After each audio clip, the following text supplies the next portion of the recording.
Hi there folks, and welcome to the first brown trout outing of 2026 after what's been a very long winter. So it's the 11th of April today. The brown trout season here opens on the 15th of March, but this is the first time that I felt it was a decent enough day to head out. We've had some pretty horrendous weather, and as you can see there's still snow on the hills. I had actually intended to post a sea trout video this morning, but I was out yesterday and I thrashed the water for a good 6 hours, didn't touch a thing. So I've had a blank yesterday, so hopefully it's a better day today. Certainly been watching this wee loch in here for the last 15 minutes and there are fish moving, which is promising. So, as ever, we'll see how we get on. Hopefully I'll see some of you out in the hills this year. And if not, hopefully you'll come along and join me in these videos that I make. But wherever you may be, I hope you have a good season. Tight lines, and yeah, thanks for tuning in. Cheers.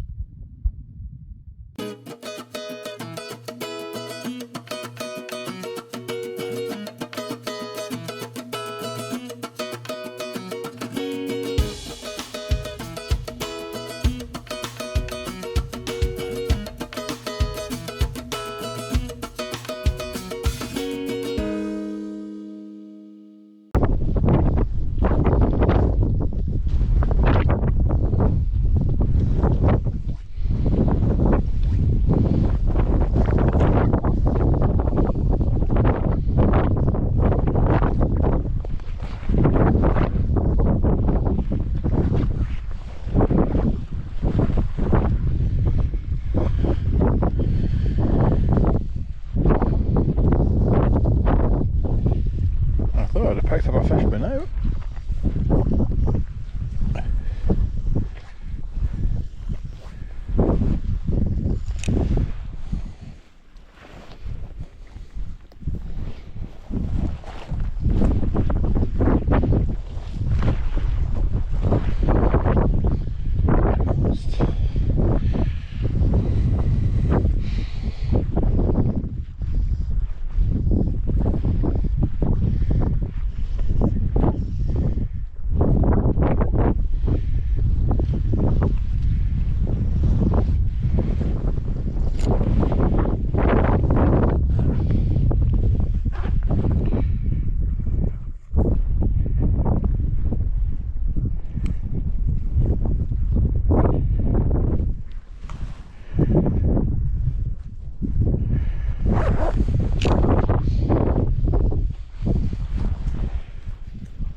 There we go.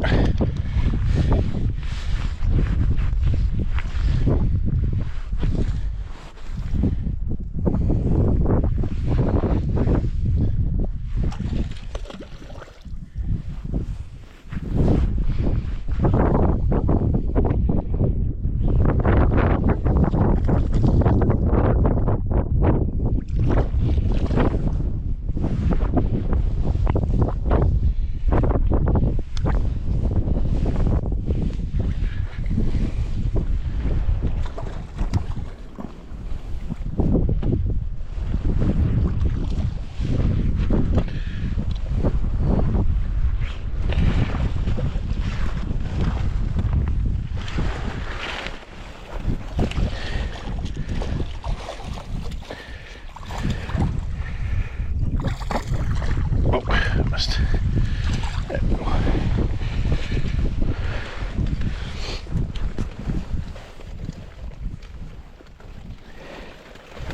Took a whiley.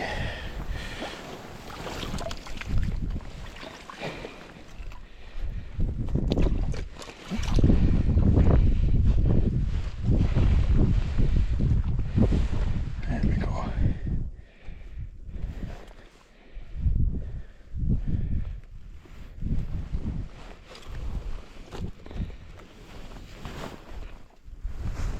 Lines wrapped around them pretty good there.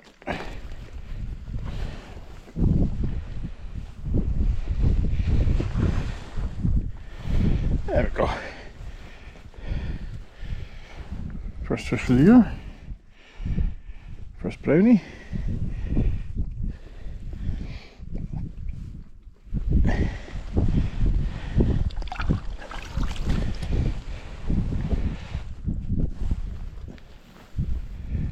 was on a black Zulu.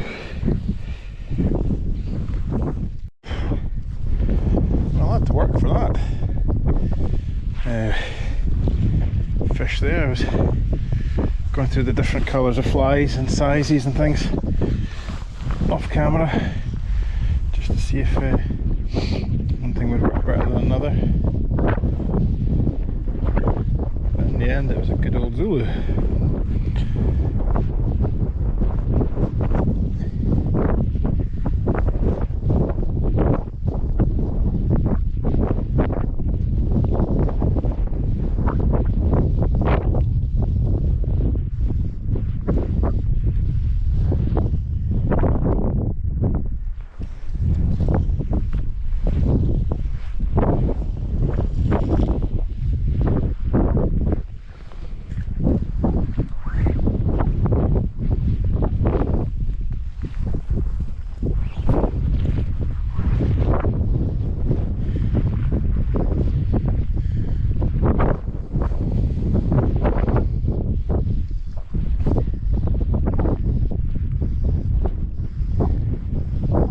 Nice fish of about a pound, I would say. Or just under a pound there.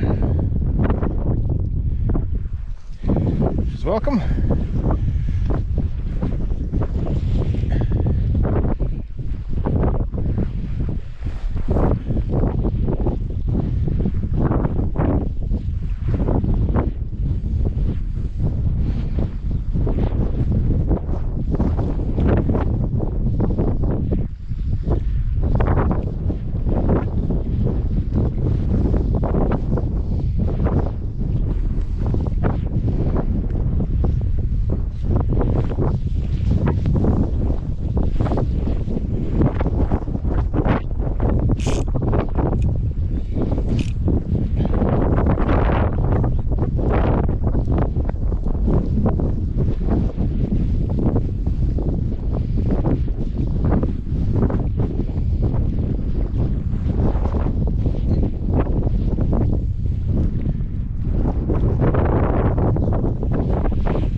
Blowing very cold, actually getting cold fingers, and the next minute it's blowing warm.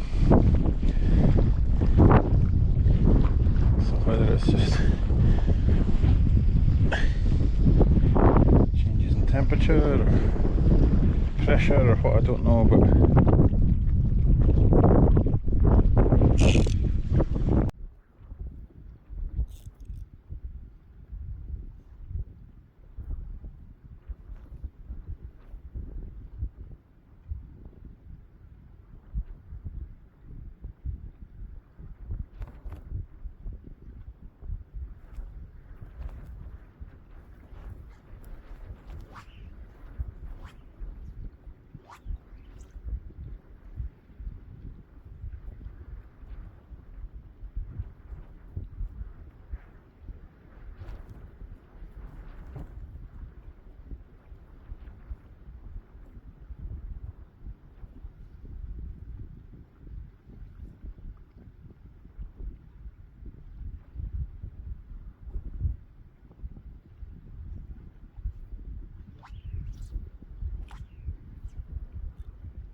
just heading home now, and if the camera will pick them up, but we see the squares and the embankment on the other side there.